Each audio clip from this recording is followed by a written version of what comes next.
You're sabotaging your cake by not drawing it. Well, you've heard me say that you need to be drawing your design. And why should you be doing that? Have you ever looked at a cake and you're like, oh, I want to create something like that, but I also looked at this cake and I want to create something like that, so maybe combine the two elements, but I like the color. All of that information is overload, and unless you're able to design it and draw it, you're not going to be able to execute. And or you do have a specific design in mind and you want to create that, you still need to draw it. Drawing it will help you understand the order of the elements and why you do certain techniques. Let me show you a few examples. Here is a design of a cookie art that I created. It's beautiful, right?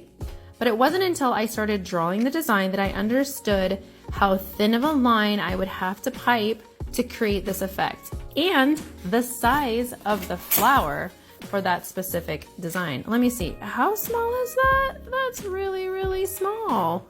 Color palettes.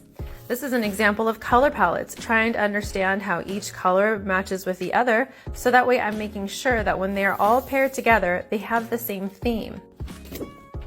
Size.